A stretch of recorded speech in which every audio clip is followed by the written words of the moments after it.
My husband doesn't see his working wife trying to ruin our marriage. She tries to interfere in our lives. Despite my attempts to set boundaries and talk about the situation, my husband does not understand the seriousness of the problem. I decided to go to my mother-in-law to sort out my feelings and figure out how to move on.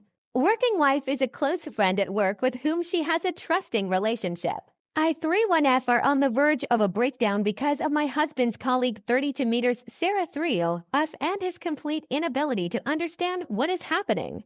I don't usually sit on Reddit, but I need to know if I'm going crazy. Where to start? 3 years ago, my husband Mark started working with Sarah. At first, I tried to be hospitable. I invited her to our barbecues, included her in group outings, and sincerely tried to be friendly. A big mistake. She kept making prickly remarks about everything since my career. Are you just a yoga instructor? How? Nice and ending with my cooking probable. Not everyone can master basic seasonings. The real problem is that Mark thinks she's just joking. Last month, she literally threw away the mug I gave him for his anniversary because it did not fit into the aesthetics of the office. When I was upset, Mark said that I was too sensitive and that Sarah just has high standards of office design. IT was a mug with our wedding photo. Some of Sarah's best hits, asterisk she scheduled a mandatory work dinner for our anniversary. Asterisk she convinced Mark not to go for a promotion because it would mean working in another team. Asterisk she publishes their joint photos daily with the hashtags #WorkPowerCouple and #WorkSpouseWorkingCouple and Working Spouse. Asterisk she tells everyone in their office that she takes care of him better than I do. Asterisk she changed his order for coffee and now tells everyone that she taught him how to do it right. The worst thing? My husband doesn't notice all this at all. Yesterday, he told me about how Sarah said that our new house, which we spent several months searching for, is a charming starting house of its kind. He repeated it, laughing. I tried to talk to him about it, but Sarah convinced him that I was just insecure. She managed to get into all aspects of our lives. They correspond all the time, even on weekends. She knows his schedule better than I do. She remade his entire desk and office wardrobe because his style looks too similar to a guy from the suburbs. That's how he is. Last week, I suggested that he contact a marriage counselor. He looked genuinely puzzled. Of course, he went, but he talked about it with Sarah. I learned from another colleague that she tells people that Mark and I are having hard times and that she is just a good friend who gives him the opportunity to talk to someone. We didn't have hard times until she started talking this nonsense. A turning point. I went to his office to please him with dinner, I know, but it was his birthday, and Sarah allegedly got sick. Guess who was there? Sarah. She miraculously recovered and bought him a cake with the inscription to my working husband and their photo from the festive party in the office. She saw me and said, "Oh, Amy, you came too. How nice. Mark, you didn't tell me that your real wife would come." I'm not crazy, am I? This woman is trying to ruin my marriage, and my husband is standing and grinning, as if it's all a big joke. What should I do? Divorce seems extreme, but I have no choice. Supplement 1. I should have said that the promotion was not to increase his salary, but the position.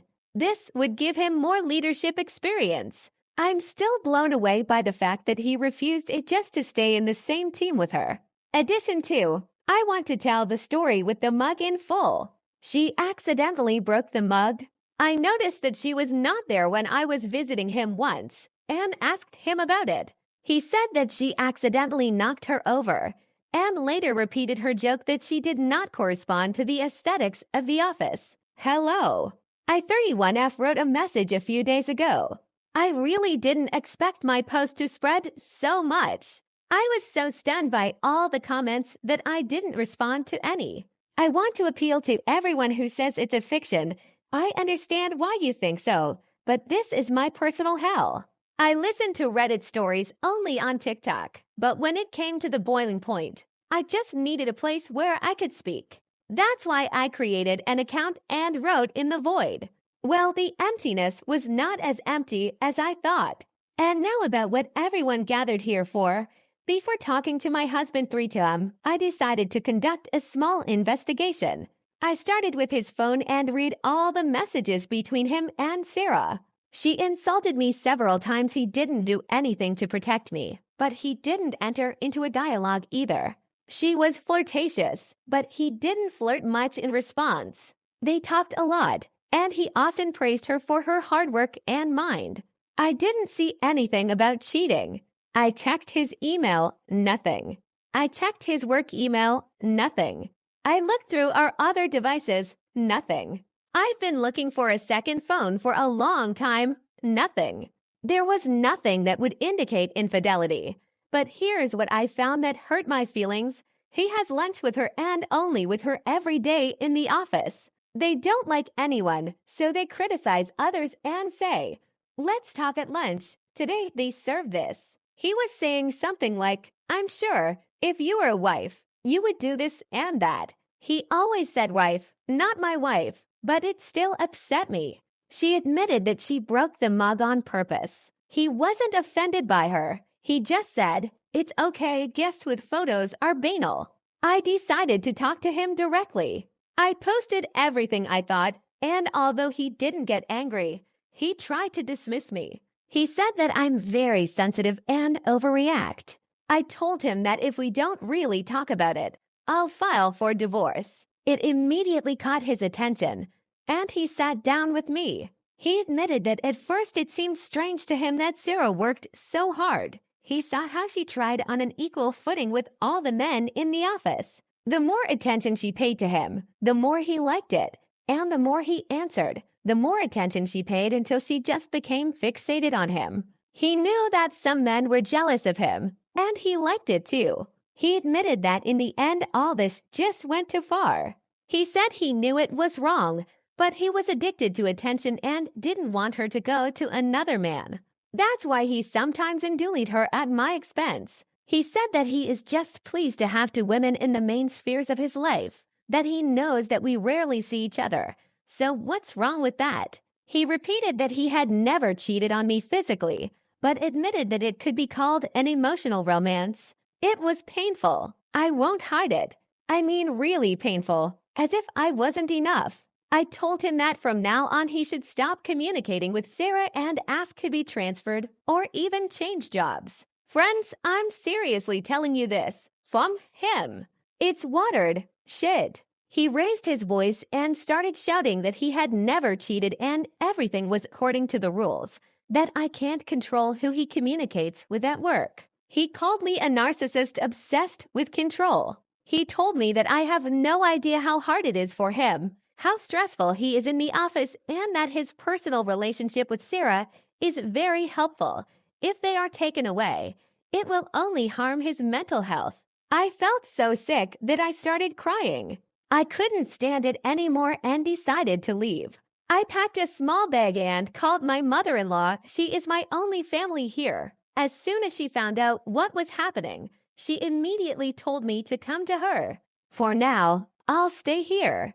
I hope that my husband will calm down and we can return to this conversation. I want to set everything. I love him more than anything in the world. I will try to respond to comments on this post and will definitely update it if something new happens. It's very therapeutic and helps me feel less lonely. For lines, I talked to my husband about his wife at work, and he broke down on me. Now I live with his mother. From the comments of the CEO, the mother-in-law agrees that his actions are wrong, but she does not want the situation to escalate or her relationship with any of us to deteriorate, so she will stay away until he contacts her himself. As for my husband, he's trying to contact me. I let him know that I was safe. He writes or calls every few hours, but we didn't talk anymore. First of all, I want to respond to some negative comments. To all the people who say they are Sarah's team and hope that Sarah and my husband will be together. I even saw one unpleasant comment saying that Sarah and my husband would be an office couple. How can you sit here and say that nothing is happening? You claim that my husband didn't cheat, and I'm going crazy. but at the same time you want them to come together.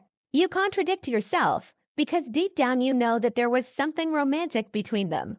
Now about the latest news. My husband came to see his mother-in-law. She didn't call him. He knew I was there because I told him, and he said he wanted to talk. Several important events have happened in such a short time. He wanted to explain everything. According to my husband, after I left, he started thinking, called my mother, and they talked for a long time. I didn't know anything about it. She asked him if he was happy with me, and he said yes. I made him incredibly happy. I was a good wife and a great partner. That's when it came to him that he behaves like a teenager because he wants attention from another woman. I asked him why he used to always brush off everything and didn't take any action. He said he couldn't explain it, he just felt good. He assured me that he never wanted to sleep with her and did not set himself such a goal. It was just nice to have someone nearby who is a fan of him like a fan.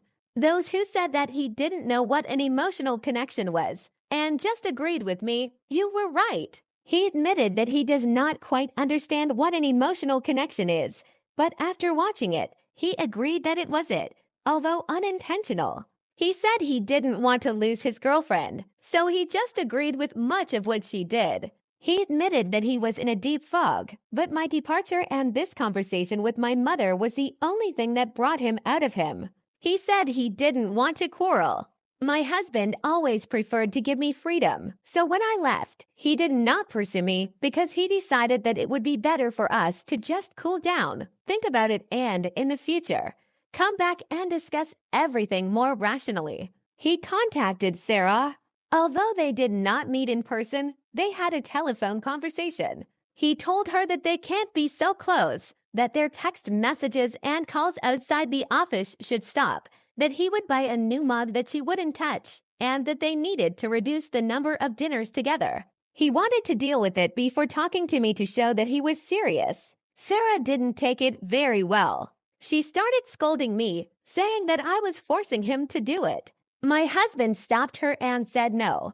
He does it because marriage is important to him. He admitted that he went too far, but specified that he had no romantic interest in her. He told her that if she had feelings for him, she should distance herself immediately. I know that some of you will say that I'm wrong, that divorce is the only way out, because he had an emotional affair. I'm sorry to disappoint you, but I'm not going to divorce my husband. I told him that we both need therapy. Yes, it might have been too much to view all his devices, email and texts. He agreed that it was like a violation of privacy, but he understood, given the circumstances. I told him that we both need to work on ourselves. At the moment, I think we can say that we live separately. We don't live in the same house. We are going to attend consultations. I don't want to just take and return to a relationship with him. I don't want it to seem to me that it's normal for me to feel like a second option, for him to ignore all these alarming signals and wave me off. We need to work on it. I'm leaving his mother's house and staying with a friend. I'm not sure if anyone will want updates after that. Sorry for being so anti-dramatic. Sorry for being so typical. Oh, you're just together again.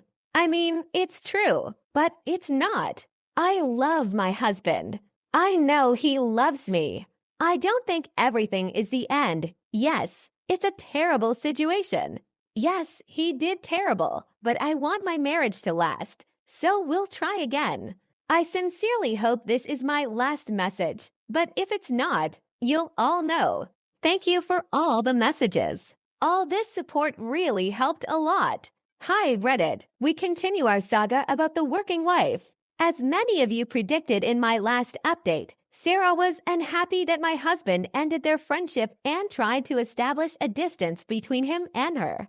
I seriously thought she would contact me, but she never turned. Why? Because it was never about me. I wasn't even on her radar, except as someone who could be humiliated. I want to mark one feature of Sarah. It is very effective. She started her campaign long before Monday morning. Over the weekend, she contacted several of my Over the weekend, she contacted several of my husband's colleagues, mostly men, and told them that my husband suddenly stopped being friends with her, and she suspects it's my fault. She said she couldn't believe it. Everyone knew how close they were. She was just worried about him. I wanted to be his friend and hoped that it would help him get out of our terrible marriage. She kept saying that she couldn't believe how much it would affect her during working hours, that she didn't know if she would be able to continue working at this job. One of my husband's employees told me about all this. As many of you predicted, she's probably preparing to accuse my husband of sexual harassment. Only on Monday she put herself in my husband's way several times. It feels like she's preparing for a he said, she said argument because she does a lot of strange things, at least according to my husband. For example, she deliberately monitors my husband in a room or part of the office, which is somewhat closed, accidentally emails him or forwards something, enters his office several times a day for no reason, sits next to him at meetings. It seems harmless, but in fact it feels like she's getting ready for something. My husband went to the HR department on Monday first thing, and as I expected, they said they couldn't do anything if it didn't affect work or working hours. His HR department is not the best, he told them, what she does today. But to be honest, I don't think they took him seriously. We were thinking about moving. The only thing that keeps us here is his mother. Maybe he'll just change his job. We don't know for sure. I hope that the situation will not worsen again. And since he has already been to the HR department, I hope that nothing serious will happen. I would like to tell you about our consultations. To all people who tell me that I'm making a mistake, giving my husband another chance and trying to improve relations, I'm so happy that I don't listen to you. I understand that it was a shitty situation. I survived her. I know it's true. I know how I feel. But the consultation revealed a lot about my husband that I didn't even suspect. It turns out that he was severely abused at school, and he experienced a little shock when he entered college. Sarah is definitely one of those stereotypical pretty blondes, and my husband admits that it seemed to him that he finally got a chance to become popular in society.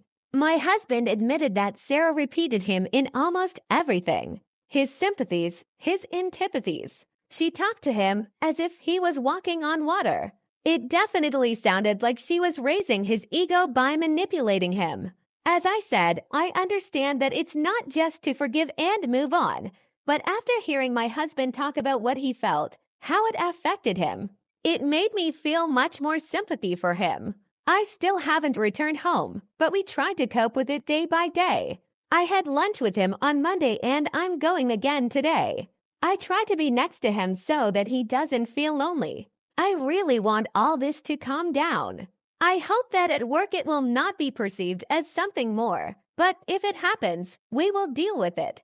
I continue my story, and the situation is becoming more and more complicated. Mark and I are trying to establish a relationship after everything that happened. It's not easy, and sometimes it seems to me that I'm on an emotional roller coaster. It's not always easy to understand your feelings, especially when a wave of anxiety and uncertainty rolls over me. Now we need to talk openly to each other and be honest about what we feel. I try not to blame him, but instead share my feelings and fears. Each of our meetings is a step towards understanding and recovery. We talk a lot about how Sarah behaves towards him and how it influenced his perception of the relationship. I'm sure he understands that some of his decisions were wrong, but he also needs time to sort out his feelings. We both realize that there are misunderstandings and gaps in communication in our marriage, which we ignored for too long.